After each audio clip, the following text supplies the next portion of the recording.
기도를 가르쳐 드립니다. 사탄과의 영적 전쟁에서의 승리 기술. 우리가 잘 알듯이 에베소서 6장은 사탄과의 영적 전쟁에서 승리할 수 있는 방법을 말씀해 주신다. 에베소서 6장의 이 말씀은 세 가지의 경고 말씀으로 그 형태를 이루고 있다. 첫째는 경계를 늦추지 말라. 둘째는 벌거벗은 채 있지 말라. 그리고 세 번째는 졸지 말라는 말씀이다. 이번 시간과 다음 시간을 통해 함께 배우도록 하자. 첫째, 경계심을 늦추지 말라. 이 대목의 시작 부분에서 바울은 우리에게 몇 가지 것들에 대해 순진하게 생각하지 말라고 주의를 주고 있다. 첫째는 극악무도한 우리의 원수인 사단을 얕잡아 보는 일은 언제나 위험하므로 우리의 원수를 만만하게 보지 말라는 주의의 말씀이다. 그렇다고 해서 우리의 삶 가운데 일어나는 모든 영적인 갈등을 원수의 탓으로만 돌려서는 안 된다. 사실 우리가 상대해야 할 가장 끈질긴 말썽꾼을 제대로 살펴보고 싶으면 직접 거울을 보기만 하면 된다. 성경에서는 우리를 괴롭히는 원수를 육이라고 말씀한다. 육은 우리 자신이 맞서야 하는 최악의 영적 원수다. 오랜 세월이 흐르면서 죄를 짓는 것이 자연스러운 성향이 되었다. 뿌리 깊은 습관이 되었다. 별 생각 없이 죄를 짓는다. 타고난 우리의 성향은 하나님께 불순종한다. 하나님이 이렇게 하라 또는 저렇게 하지 말라라고 말씀하시면 우리의 육은 싫어요. 그냥 제가 하고 싶은 대로 하겠어요 라고 대답한다. 그리스도를 따르는 자들의 삶 속에서 치르는 영적 전투는 알고 보면 거의 대부분 자기 자신의 죄성에서 시작된다. 우리에게 희소식은 우리가 자신의 삶을 그리스도께 드리면 그분의 영이 우리 안에 들어와 거하시면서 육의 전횡을 이길 능력을 주신다는 사실이다. 성령의 능력으로 죄를 지으려는 내부의 충동을 억제하는 일이 가능해진다. 우리가 그리스도를 구주로 믿는 순간 우리의 죄는 법적인 의미에서 무효화되었다. 즉, 우리 죄가 용서함을 받고 깨끗하게 씻겼다. 그러나 이제 그리스도께서는 우리를 지배하려는 지속적인 죄의 권세를 날마다 깨뜨리길 원하신다. 바로 우리 안에 있는 육의 권세를 날마다 부수길 원하시는 것이다. 우리가 상대해야 할 두 번째 영적 원수는 바로 세상이다. 성경은 우리가 속한 사회적 환경 내에서 하나님이 명하신 의의 길에서 이탈하도록 자극하는 영향력들을 언급할 때 세상이라는 표현을 사용하신다. 도래 집단의 압력, 영화나 모임, 직장 상사의 기대, 상업 광고 또는 교과서 등의 형태로 세상은 우리와 대면하려고 한다. 세상은 하나님의 기준에 어긋나는 가치관, 우선순위, 윤리 기준들을 퍼뜨린다. 때때로 우리의 육은 마치 2인조 레슬링처럼 세상과 힘을 합쳐 우리에게 대항한다. 우리 안에 있는 죄성은 탐하기를 좋아한다. 언제나 더 갖고 싶어한다. 특히 물건에 대한 욕심이 많다. 우편함을 가득 채운 쇼핑 카탈로그, 늘 멋진 물건들을 구입해 구매욕을 자극하는 친구, 기분 전환을 위해 쇼핑을 할 수 있는 근처 백화점, 중간중간 현란한 TV 광고를 내보내는 스포츠 경기, 중계방송 등으로 시시각각 세상은 내 안의 탐심을 활활 타오르도록 부채질한다. 세상과 우리 안의 육은 무시무시한 연합 세력이다. 우리의 육은 잘 분노하기 때문에 세상은 폭력적인 영화나 약 오르게 하는 운전자들을 우리에게 제공한다. 우리의 육은 음란함을 좋아하기 때문에 세상은 인터넷, 음란 사이트와 야하게 차려입은 사람들을 눈에 들어오도록 제공해준다. 우리의 육은 탐식을 좋아하기 때문에 세상은 우리에게 양껏 먹을 수 있는 뷔페와 일명 먹방 영상들을 제공한다. 이 두 영적 원수의 위험한 협력만으로 부족할 때는 훨씬 더 위험한 제3의 영적 원수가 곳곳에 매복하고 있다고 경고한다.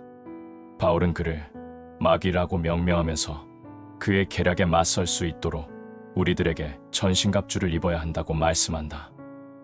마귀는 하나님의 대적이다. 보이지 않는 하나님을 믿을 수 있다면 마귀의 존재도 믿기 어려운 일이 아니다. 마귀를 믿는다고 해서 미신을 신봉하는 괴짜가 되는 것이 아니다. C.S. 루이스는 20세기 초 케임브리지 대학과 옥스퍼드 대학의 교수를 지낸 확고한 무신론자였다. 기독교 신앙의 진리를 확신하게 되었을 때 루이스는 자신이 새로 발견한 믿음을 글로 쓰기 시작했다. 아슬란이라는 이름의 그리스도를 닮은 사자에 관한 이야기를 담은 나니아 연대기로 수많은 독자들의 사랑을 받았다. 그러나 또 다른 작품인 스크루테이프의 편지는 훨씬 더 날카롭다. 매우 재미있는 내용 속에 성경적 통찰이 녹아있다. 루이스는 원수 마귀가 실제로 존재하고 있다고 확실하게 못 박았다. 마귀는 실제로 존재한다. 마귀의 전략 가운데 하나는 인간에게 마귀는 없다고 믿게 하는 것이다. 당신은 마귀와 그 패거리들의 존재를 믿는가? 성경은 마귀를 절대로 뿔이나 쇠스라 붉은 복장을 갖춘 모습으로 묘사하지 않는다. 성경은 마귀가 한때 하나님의 천사였다고 말씀하고 있다. 따라서 마귀 역시 하나님이 만드신 피조물이기에 절대로 그 능력은 하나님께 미치지 못한다. 교만함으로 마음이 동요되어 마귀는 하나님의 자리에 도전했다가 패하고 결국 천국에서 쫓겨났다. 이런 무시무시한 원수의 계략에 대해 우리가 무지해서는 안 된다고 바울은 경고하고 있다. 그러고 나서 바울은 우리의 사악한 원수가 엄청난 규모의 동조자들을 거느리고 있다는 사실을 지적하며 훨씬 더 불길한 어조로 말한다. 우리의 씨름은 혈과 육을 상대하는 것이 아니오 통치자들과 권세들과 이 어둠의 세상 주관자들과 하늘에 있는 악의 영들을 상대함이라. 어떤 주석가들은 이것을 4가지 유형의 마귀로 구별해서 더 자세하게 설명하기도 한다. 그러나 성경은 이들 무리를 각각 구분하는 것과 관련해 충분한 정보를 주지는 않는다. 바울이 마귀를 지칭하는데 4가지 명칭을 사용한 목적은 우리들이 무시무시한 원수를 대적하고 있다는 사실 자체를 강조하기 위한 것으로 해석하는 것이 더 옳을 것이다. 어리석은 자들은 마귀와 그 무리들을 가볍게 볼 것이 뻔하지 않겠는가? 마귀와 그 무리들은 악을 행하는 엄청난 세력이다. 하루하루를 살아가면서 보이지 않는 적에 대해 조금도 생각하지 않는 사람들은 위험천만할 정도로 순진한 사람임에 분명하다. 우리의 대적 원수는 우리 삶 가운데 어떤 일을 행하려고 하는가? 마귀가 성취하고자 하는 것은 무엇인가? 사실 마귀는 우리의 영혼을 죄와 사망 그리고 지옥의 포로로 잡아두기 위한 전투에서 이미 패배했었다. 그러나 그렇다고 해서 마귀가 전쟁 자체를 포기한 것은 아니다. 바로 그 순간부터 마귀의 목표는 당신과 구세주 사이의 쐐기를 박는 것이다. 마귀는 그 관계에 최대한 해를 끼쳐서 당신이 그리스도를 효율적으로 섬기는 일을 방해하고자 한다. 마귀가 그러한 목적을 달성하는 데는 수많은 방법이 있다. 마귀는 당신을 그리스도의 형상을 닮게 하려는 성령의 역사를 망치기 위해 당신이 죄를 짓도록 유혹한다. 마귀는 당신이 성경을 읽는데 시간을 내지 못하도록 방해하는데 성경을 읽는 것이 영적인 공급과 하나님을 아는 지식의 근원이 되기 때문이다. 마귀는 당신의 입을 막아 다른 사람들이 예수님의 복음에 대해 듣지 못하게 한다. 마귀는 당신의 시간, 노력 그리고 자원들을 그리스도께 초점을 둔 사역이 아닌 덧없는 것들을 추구하는 데 보내도록 관심을 다른 곳으로 돌린다. 이러한 가차없는 무시무시한 원수의 공격에 우리가 쉽게 속지 않기를 성경은 우리에게 요구하고 계시는 것이다. 바울이 우리로 하여금 깨닫기 원하는 2번째 사실이 있다. 바로 우리의 연약함이다. 바울은 우리에게 주 안에서와 그 힘의 능력으로 강건하여지라는 권면으로 영적 전신갑주에 대한 구절을 시작하고 있다. 우리의 연약함과는 반대로 하나님의 능력은 에베소서 전체를 관통하며 반복되고 있는 주제이기도 하다. 그리스도인의 삶은 어렵지 않다고 바울은 우리에게 반복해서 일깨워주고 있다. 우리 자신의 힘으로는 절대로 그리스도인의 삶을 살지 못하겠지만 우리를 도우시는 하나님의 능력을 의지하면 되기 때문인 것을 반복해서 강조하는 이유가 거기에 있다. 우리는 하나님의 능력을 활용하는 법을 배워야 한다. 그 능력에 대해서 앞에서 언급한 부분들을 숙고해보라.